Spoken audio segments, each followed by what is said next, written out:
నమస్తే, welcome to 99 TV. చూసాం కదా, బీహార్ ఓటర్ లిస్ట్ తగాదాలో టీడీపీ తలదూర్చింది. ఇన్ఫ్యాక్ట్ ఎన్డీఏ ప్రభుత్వానికి కేంద్రంలో అటు బీహార్లో జనతాదళ్ యునైటెడ్ నితీష్ కుమార్ గారి పార్టీ, ఇటు ఆంధ్రప్రదేశ్లో తెలుగుదేశం రెండు వైపులా పక్కన సపోర్టుగా ఊతంగా నిలిచాయి. ఇప్పుడు హఠాత్తుగా బీహార్ ఎన్నికల ప్రక్రియకు సంబంధించి తెలుగుదేశం తన వైఖరిని ఎన్నికల సంఘం ముందు స్పష్టం చేయడంతో వివాదం రాజుకుంది. ఇది తెలుగుదేశం పార్టీ స్టాండ్ ఎలా ఉందంటే, కేంద్ర ప్రభుత్వం లేదా బీజేపీ అనుసరిస్తున్న వైఖరికి భిన్నంగా ఉంది. సో ఈ క్రమంలో ఒక్కసారిగా ఏంటంటే, ఎలక్షన్ కమిషన్ ముందు టీడీపీ వాదనలు వినేసరికి అంతర్గతంగా ఏంటి చర్చ, జేడీయూకి టీడీపీకి మధ్య ఏమన్నా ఇబ్బందులు ఉన్నాయా, లేకపోతే ఏదైనా విధానపరమైన నిర్ణయంలో తాము స్వతంత్రంగానే వ్యవహరిస్తామని టీడీపీ తెలియజెప్పదలుచుకుందా, కేంద్రంలో ఉన్న ఎన్డీఏ ప్రభుత్వంలో ఉన్న మరి కీలక భాగస్వామి బీజేపీకి తెలియజెప్పదలుచుకుంది. ఎందుకంటే తెలుగుదేశం పార్టీ ఎంపీ లావు శ్రీకృష్ణదేవరాయలు గారు వెళ్ళి వీళ్ళని కలిశారు, ఎలక్షన్ కమిషన్ కలిసి తమకున్న అభ్యంతరాలు చెప్పారు. వాస్తవంగా ఏంటి అసలు అభ్యంతరం ఏంటి? బీహార్లో 4.78 కోట్ల ఓట్లు తీసేస్తున్నారట. యూపీలో 25 కోట్ల ఓట్లుంటే బీహార్లో 19 కోట్లు. ఇది ఇంక్లూడింగ్ జేడీయూ కూడా అపోజ్ చేస్తుంది. జేడీయూ మాటకు వస్తే మిగిలిన పార్టీలు కూడా, కాంగ్రెస్ కూడా అపోజ్ చేస్తుంది. జేడీయూలో భిన్నస్వరాలు ఉన్నప్పటికీ ఓవరాల్గా అపోజ్ చేస్తున్నారు వాళ్ళు కూడా. ఎందుకంటే వాళ్ళ ఓటు బ్యాంకు పోతుంది కదా. ఇప్పుడు ఎలక్షన్ కమిషన్ ఏం చెప్తోంది, స్పెషల్ ఇంటెన్సివ్ రివిజన్ అనే ప్రక్రియ చేపట్టింది. ఇదేంటి, బాగా జల్లెడు పట్టేసి మరి స్వదేశానికి చెందని వాళ్ళందరి ఓట్లు తీసేయాలని భావించారు.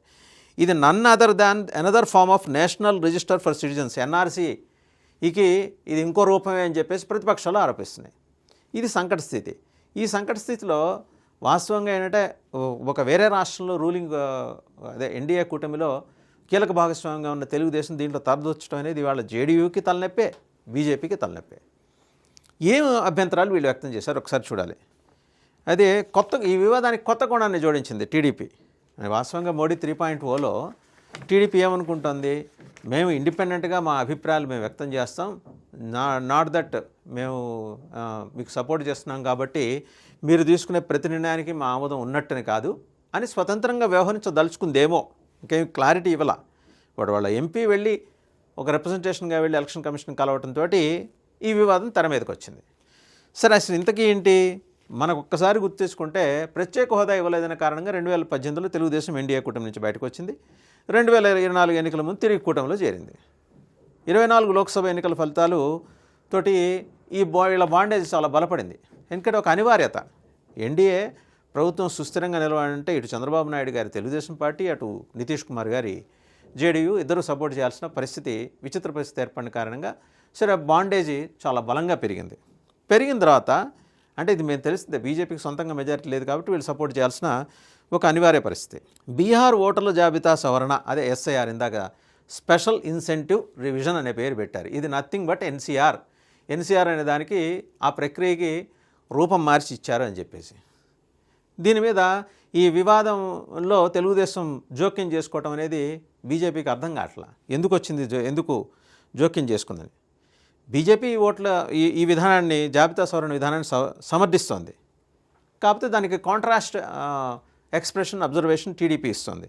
లోక్సభలో టీడీపీ ఫ్లోర్ లీడర్ అయిన లావు శ్రీకృష్ణదేవరాయలు గారు, ఆయన నేతృత్వంలో ప్రతినిధి బృందం వెళ్ళి ఎన్నికల కమిషన్ దగ్గరికి వెళ్ళి ఎస్ఐఆర్ అంటే స్పెషల్ ఇన్సెంటివ్ రివిజన్ ప్రక్రియ మీద తమ ఆందోళన అధికారికంగా తెలియజేసింది. అంటే ఇన్ రిటర్న్ తెలియజేశారు, అయ్యా ఇది సవ్యంగా లేదు, ఇదేదో కొంచెం ఇబ్బంది కలిగించే పరిణామం, దీన్ని రివ్యూ చేయండి దయచేసి, దీని మీద ముందుకు పోమాకండి అని 4 కీలక అంశాలు టీడీపీ లేవనెత్తింది. కేవలం ఎస్ఐఆర్ ఉద్దేశం అయితే, అంటే స్పెషల్ ఇంటెన్సివ్ రివిజన్ ఎస్ఐఆర్ అనే ఆ ప్రక్రియ ఉద్దేశం ఓటర్ల జాబితా సవరణ అయితే దానికే పరిమితం కండి అని చెప్పేసి టీడీపీ చెప్తోంది. దీనికి పౌరసత్వ నిర్ధారణతో ఎలాంటి సంబంధం లేదని స్పష్టమైన ప్రకటన చేయాలని చెప్పేసి టీడీపీ ప్రతినిధి బృందం మరి ఎలక్షన్ కమిషన్ కోరింది. ఎందుకు పౌరసత్వ, అది సహజంగా ఇప్పుడు అది ఒక పెద్ద ప్రక్రియ. నార్త్లో ఈ వివాదం రాజుకుంటూనే ఉంది. పౌరసత్వ నిర్ధారణ, ఎక్కడి నుంచి పుట్టి ఏ దేశం నుంచి ఇక్కడికి వచ్చి మైగ్రేట్ అయ్యి ఇక్కడ పౌరులుగా రేషన్ కార్డులు, పాన్ కార్డులు, ఆధార్ కార్డులు, ఇంకా ప్రభుత్వం ఇచ్చే ఓటర్ కార్డులు, వాట్ నాట్ ఎవరి, ఇంకా సంక్షేమ పథకాలు అన్నీ ఎంజాయ్ చేస్తున్న వాళ్ళని పరిగణలోకి తీసుకోకూడదని ఈసారి ఎస్ఐఆర్ ఉద్దేశం. కానీ దాంతో సంబంధం లేకుండా ఓటర్ల జాబితా సవరణ చేయాలని చెప్పి తెలుగుదేశం ప్రతిపాదిస్తుంది, విపక్షాలు కూడా. ఎన్నికలకు కనీసం 6 నెలల ముందు ఇలాంటి పెద్ద ప్రక్రియలు చేపట్టద్దు, బీహార్ ఎన్నికల ముందు దీన్ని నిర్వహించడం ఖచ్చితంగా సమస్యాత్మకం అవుతుంది, అందువల్ల దయచేసి మీరు దీని నుంచి విడ్రాకండి అని చెప్పేసి లావు శ్రీకృష్ణదేవరాయలు గారి ఆధ్వర్యంలోని టీడీపీ బృందం మరి ఎలక్షన్ కమిషన్కి చెప్పింది. ఇప్పటికే ఓటర్ల జాబితాలో ఉన్న వారిని తిరిగి తమ అర్హతను నిరూపించుకోవాలని అంటం సరికాదు, వారి పేరును తొలగించాలనుకుంటే ఆ రుజువు భారం ఎన్నికల అధికారిపైనే ఉండాలని సుప్రీంకోర్టులో కూడా ఒక తీర్పు ఇచ్చింది కదా, అది గమనంలో ఉంచుకోండి అని కూడా టీడీపీ ప్రతినిధి బృందం ఎలక్షన్ కమిషన్కి చెప్పింది. సుప్రీంకోర్టు తీర్పును కూడా ఉటంకించారు వాళ్ళు. సరైన కారణాలు నోటీసులు లేకుండా ఓటర్ల పేర్లను తొలగించకుండా రక్షణ కల్పించాలని కూడా చెప్పి డిమాండ్ చేశారు, విజ్ఞప్తి చేశారు. సో ఎస్ఐఆర్పై తెలుగుదేశం పార్టీ వైఖరి అంటే స్పెషల్ ఇంటెన్సివ్ రివిజన్ ఓట్ల సవరణ అనేది కేవలం బీహార్ రాష్ట్రానికే పరిమితమైంది కాదు, ఇది ఒక లోతైన రాజకీయ వ్యూహంలో భాగమని మరి ఇండిపెండెంట్ అనలిస్టులు అనుకుంటున్నారు. ఎన్డీఏ 3.0లో జస్ట్ తామేదో కేవలం అలయన్స్ పార్ట్నర్ కాదు, విధాన నిర్ణయాల్లో మా సే కూడా ఉంటుందని తెలుగుదేశం చెప్పాలనుకుంటుంది అనేది దీని ఉద్దేశం. ఈ రకంగా ఈసీని అప్రోచ్ అవడం అనేది స్వతంత్ర వైఖరి మాకుంది అని చెప్పడం, జాతీయ ప్రాముఖ్యత ఉన్న అంశంపై ఒక నిర్మాణాత్మకమైన విధానపరమైన నిర్ణయం తాము కలిగి ఉన్నాం, ఇవాళ బీహార్కి వచ్చింది రేపొద్దున ఆంధ్రప్రదేశ్కి రావచ్చు, తెలంగాణకి రావచ్చు అనే అభిప్రాయాన్ని కూడా వాళ్ళు టీడీపీ వ్యక్తం చేసినట్టు తెలుస్తుంది. తెలుగుదేశం పార్టీ వైఖరి బీజేపీకి కూడా ఈ విషయంలో ప్రత్యేకించి ఒక రాజకీయ వెసులుబాటు కల్పించింది. ప్రతిపక్షాల ఒత్తిడికి తలొగ్గినట్టు కాకుండా ఒక మిత్రపక్షం తాలూకు హేతుబద్ధమైన సూచనలు మన్నించినట్టుగా ఈ ప్రక్రియలో మార్పులు చేయడానికి బీజేపీకి వీలు కల్పిస్తుంది. ఇదొక వాదన. ఓకే, చూసారా, మీరే చెప్పడం కాదు, మా మిత్రపక్షం కూడా చెప్పారు, మేము ఖచ్చితంగా దీన్ని పరిగణలో తీసుకుంటాం, రేపొద్దున బీజేపీ నేతలు చెప్పచ్చు, ఇంకా టైం ఉంది కాబట్టి.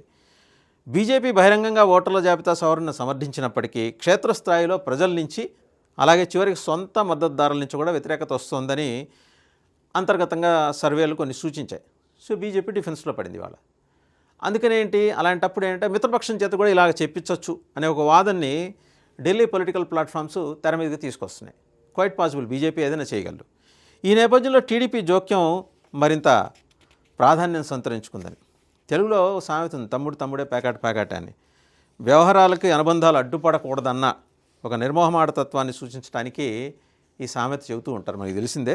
బీహార్ ఓటర్ల సవరణ వివాదంలో చంద్రబాబు నాయుడు గారు ఈ తత్వాన్నే మృదువుగా చూపించి తెలుగుదేశం పార్టీ సూత్రబద్ధతని ఆత్మగౌరవాన్ని నిలబెట్టారని చెప్పేసి తెలుగుదేశం పార్టీ శ్రేణులు చెప్పుకొని పండగ చేసుకుంటున్నాయి.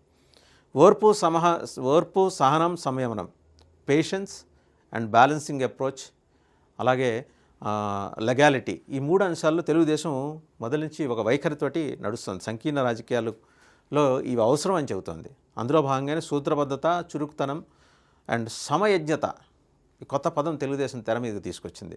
ఇవన్నీ కూడా పార్టీ కోర్ ప్రిన్సిపల్స్ నుంచి డీవేట్ కాకుండా ఉండటం కోసం పెట్టుకున్న ఫ్రేమ్, ఆ ఫ్రేమ్కు లోబడే టీడీపీ వాదన చేస్తుంది అనేది మొత్తానికి ఏంటంటే భారతదేశ సంకీర్ణ రాజకీయాల్లో టీడీపీ ఒక కొత్త అధ్యాయానికి అయితే నాంది పలికిందని చెప్పచ్చు ఈ వివాదంలో జోక్యం చేసుకోవడం ద్వారా.